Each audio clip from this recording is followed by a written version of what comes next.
All right, welcome to another deep dive. Today, we're headed to a city you might have heard called the City Beautiful, The city beautiful, yeah. Chandigarh, India. And we're going deep, like beyond the postcards. We've got some great source material here that breaks down all the top attractions.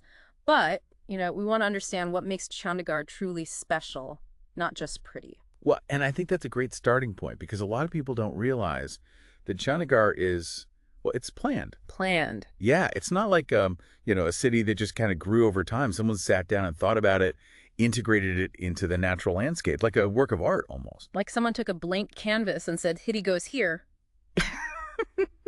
That's wild. But hold on, before we even get into that, there's something kind of unique about Chandigarh, politically, right? Absolutely. So it's not just a city, it's also a capital. Two states, actually Punjab and Haryana. Oh, wow. But it's also a union territory, which means it's directly governed by the central government. So it's got this whole extra layer of like political significance. Oh, definitely. It's like a meeting point.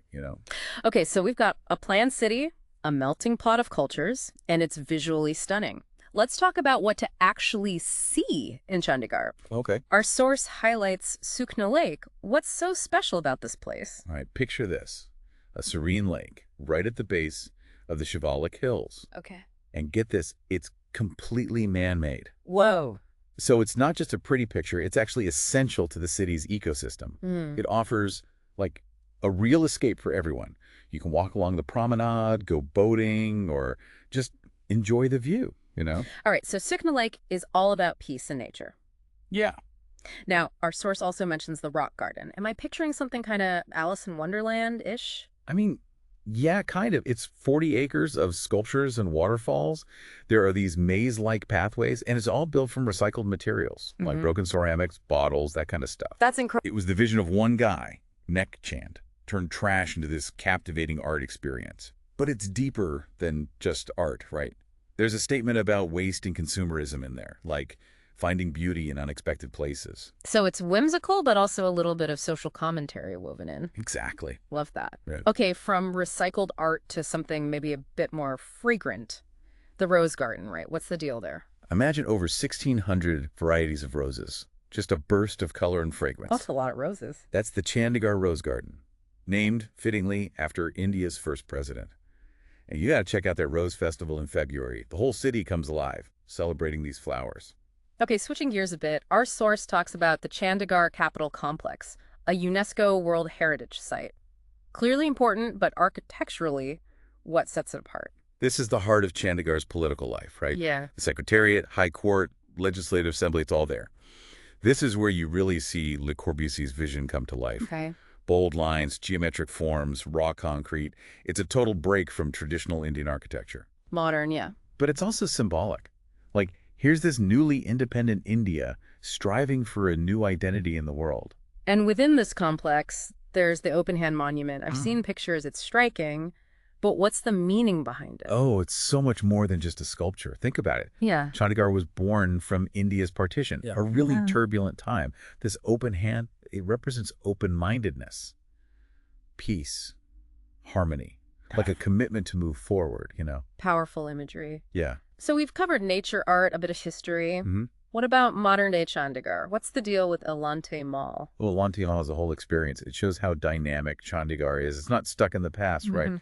It's got high-end brands, but also local boutiques, diverse food scene, entertainment, even amusement parks. It's just buzzing with energy. Okay, so we've gone from serene lakes to bustling malls. Quite the range. Yeah.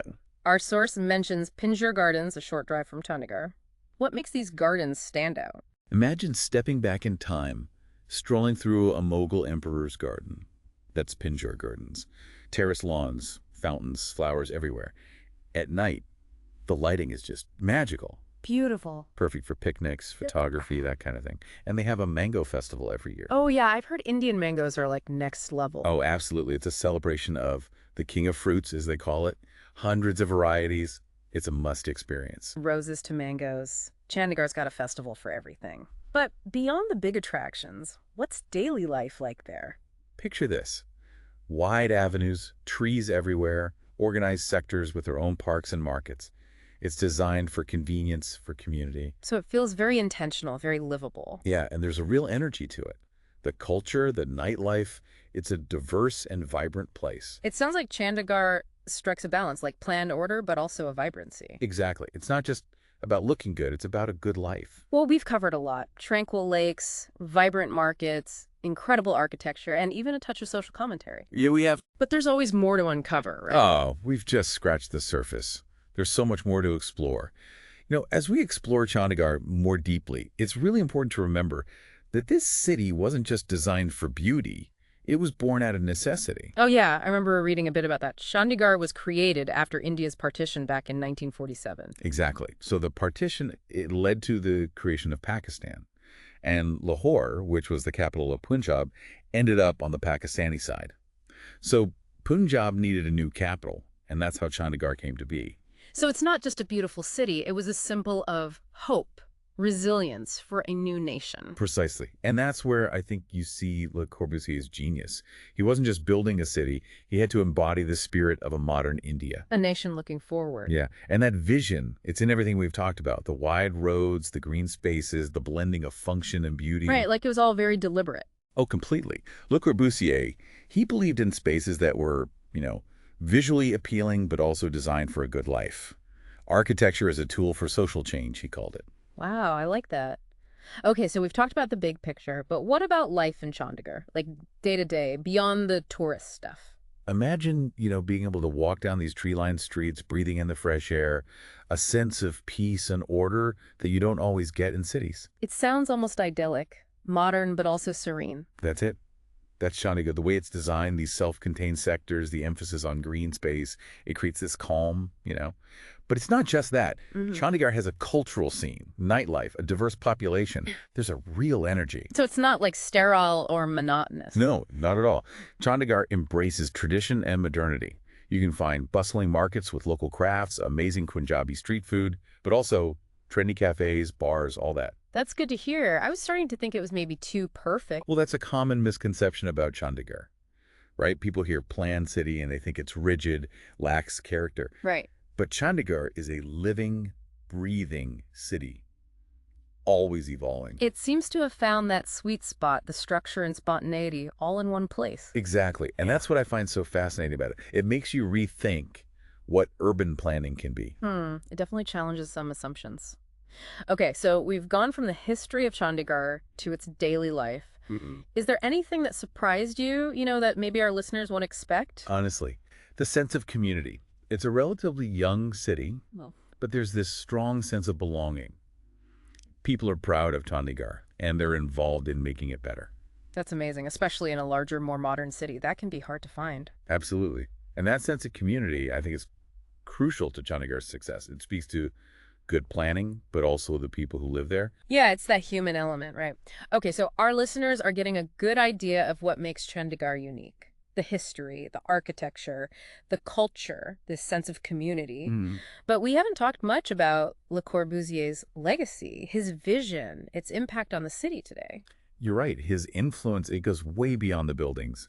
His ideas about urban planning, sustainability, they still shape Chandigarh today. So how has it evolved? How's it kept up with the changing needs of a modern city? Now, that's the interesting part, and one we'll dive into in the last part of our deep dive. So we've talked about Chandigarh as this intentionally designed city, right? A vision for the future. But cities, they're living things. They grow and change. Yeah. How's Chandigarh managed to adapt to all that while still keeping, Le Corbusier's legacy alive? It's interesting, right? It's almost like you plant a sapling carefully, and you see it grow into this strong tree, but you still see that early care in how it grows. I like that analogy. Yeah. So what are some of the growing pains a city like Chandigarh faces? Well, think about it. People are drawn to Chandigarh for its quality of life. Right. So you get the classic problems. Traffic gets worse, resources are stretched, you need more housing, that kind of thing. Stuff Le Corbusier probably couldn't have predicted back in the 50s. That makes sense. So how have they dealt with these modern issues? They've gotten creative. There's a big push for sustainable transport. So better public transit, encouraging bikes, all that. They're really focused on keeping the green spaces. Not just for looks, but for the environment. Exactly. And then you have energy-efficient buildings. Because the design of a city, it impacts how sustainable it can be. So they're thinking about the whole picture, not just one thing at a time. Yeah, that's it. And that's where Le Corbusier's vision still resonates. Right. It's not just about copying his designs exactly. Right. It's about applying his principles to new problems. Thoughtful planning, that's the key. So they're taking his ideas and making them work for today. Precisely. That's pretty cool. I bet other cities could learn a lot from that. Oh, absolutely. It shows that even a planned city doesn't have to be stuck in time. It can change, evolve, but keep those core values. It's like a good reminder, even with the best plans, gotta be ready to adapt. Exactly. Being adaptable, willing to learn, that's what keeps a city alive. We've really covered a lot today, from the beginning of Chandigarh to those famous landmarks, daily life, and now how it's changing in the modern world. I feel like I'm starting to understand what makes this city tick. We've only scratched the surface, really. There's always more to discover about Chandigarh. Yeah. But hopefully, this has gotten our listeners curious to learn more. Definitely. Chandigarh, it reminds you that cities aren't just buildings. Yeah. They're about human dreams, shaped by history, always changing. It's a story that goes beyond just India. That's what's so great about exploring, isn't it? Every time you dive into something new, whether it's a city, an idea, anything, you gain new perspectives. Makes you think differently about the world. I couldn't agree more. So to all our listeners, if you get a chance to visit Chandigarh, do it. But even if not, we hope this deep dive has given you something to think about, spark some curiosity. Keep exploring, keep questioning, keep diving deep. Well said. Thanks for joining us on this journey to the City Beautiful. We'll be back next time with another deep dive.